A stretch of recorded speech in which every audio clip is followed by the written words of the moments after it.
नमस्कार। आजको यस भिडियोमा हामी मञ्जुश्री फाइनान्स लिमिटेडको मोबाइल ब्याङ्किङ कसरी एक्टिभ गर्ने भन्ने विषयमा स्टेप बाई स्टेप जानकारी लिनेछौँ। सबैभन्दा पहिले मोबाइलमा रहेको प्ले स्टोर ओपन गर्नुहोस्। यसरी ओपन गर्न बित्तिकै तल रहेको सर्च बटनमा क्लिक गर्नुहोस्। क्लिक गर्न बित्तिकै अब तपाईँले सर्चमा गएर मञ्जुश्री स्मार्ट भनेर अथवा मञ्जु फाइनान्स लिमिटेड भनेर सर्च गर्नुहोस्। यसरी सर्च गर्न बित्तिकै तपाईँलाई मञ्जुश्री स्मार्टको एप देखा पर्नेछ र इन्स्टल गर्नुहोस्। इन्स्टल गर्न बित्तिकै ओपनको अप्सन देखाउँछ।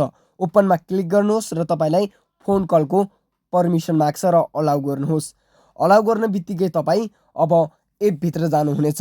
एपभित्र जाने बित्तिकै तपाईँलाई नोटिफिकेसनको फेरि पर्मिसन माग्नेछ, अलाउ गर्नुहोस् र भाषा चुज गर्नुहोस् र नेक्स्ट गर्नुहोस्। यसरी तपाईँले नेक्स्ट गर्दै जानुहोस् र तपाईँलाई नेक्स्ट गर्दै जाँदा अब रजिस्टर एन्ड एक्टिभको पनि अप्सन देखाउनेछ। यसरी अप्सन देखाउने बित्तिकै रजिस्टर एन्ड एक्टिभमा क्लिक गर्नुहोस्। सबैभन्दा तल रहेको एक्सेप्ट बटनमा क्लिक गर्नुहोस् र प्रोसेसमा पनि क्लिक गर्नुहोस्। अब तपाईँलाई यहाँ फोन नम्बर राख्न दिनेछ। तपाईँले यसमा आफ्नो मोबाइल नम्बर राख्नुहोस् जुन तपाईँले ब्याङ्कमा राख्नु भएको थियो। राखेर तपाईँले कन्टिन्यू गर्नुहोस्। अब एउटा मेसेज पठाउनु पर्ने हुन्छ मेसेज बक्समा जुन मञ्जुश्री ब्याङ्कमा पठाइनेछ र यसरी मेसेज तपाईँले सेन्ड गर्न बित्तिकै अब तपाईँलाई एउटा भेरिफाईको मेसेज आउँछ र यसपछि तपाईँले अब सिधै डाइरेक्ट ब्याक गर्नुहोस्। ब्याक गर्ने बित्तिकै साथीहरू तपाईँलाई यस्तो रिफ्रेस गर्छ, यो चेक जाँचको लागि हो तपाईँको मोबाइलमा सिम छ कि छैन भनेर साथीहरू।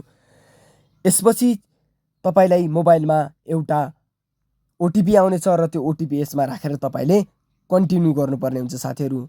तपाईँको ओटिपी आइसकेपछि तपाईँले यसमा राखेर कन्टिन्यू गर्नुहोस् र तपाईँले अब यसमा आफ्नो एकाउन्ट नम्बर राख्नुहोस् जुन ब्याङ्कले मोबाइलको मेसेज बक्स अथवा इमेलमा दिएको हुन्छ। यसपछि तपाईँले अब कन्टिन्यू गर्नुहोस्। कन्टिन्यू गर्ने बित्तिकै साथीहरू तपाईँले आफ्नो जन्ममिति राख्नुहोस् जुन अङ्ग्रेजी डेटमा राख्नुपर्ने हुन्छ साथीहरू। अब तपाईँले यसरी चुज गर्नुहोस् आफ्नो जन्ममिति र कन्टिन्यू गर्नुहोस्। अब साथीहरू तपाईँले पासवर्ड राख्नुपर्ने हुन्छ जुन मोबाइल ब्याङ्किङको यो पासवर्ड तपाईँले राखेको याद गर्नुहोला र पछि लगइन गर्दा चाहिन्छ। अब यसपछि तपाईँले कन्टिन्यू गर्नुहोस्। अब तपाईँले फेरि पनि 4 अङ्कको ट्रान्जेक्सन पिन राख्नुहोस्, यसलाई पनि याद गरेर राख्नुहोला। त्यसपछि कन्टिन्यू गरिदिनुहोस्। कन्टिन्यू गर्ने बित्तिकै गो टु लगइनको अप्सन देखाउँछ र यसमा क्लिक गर्नुहोस्। क्लिक गर्न बित्तिकै साथीहरू अब तपाईँले माथि मोबाइल नम्बर र अघि नै राखेको पासवर्ड राखेर लगइन गर्नुहोस्। लगइन गर्न बित्तिकै यसरी तपाईँलाई फिङ्गरप्रिन्टको अप्सन देखाउनेछ र तपाईँले यसमा आई विल डु लेटरमा क्लिक गर्नुहोस्, अगाडि बढ्नुहोस् र यसपछि तपाईँलाई फेरि पनि ट्रान्जेक्सनको लागि यस्तै देखाउँछ र फेरि पनि लेटर गर्नुहोस्। लेटर गर्न बित्तिकै साथीहरू तपाईँलाई फेरि अब यस्तो इन्टरफेस देखाउनेछ जुन तपाईँको अब पुरा ड्यासबोर्ड आइसकेको छ। यसरी तपाईँले मञ्जुश्री फाइनान्स लिमिटेडको मोबाइल ब्याङ्किङ एक्टिभ गर्न सक्नुहुनेछ।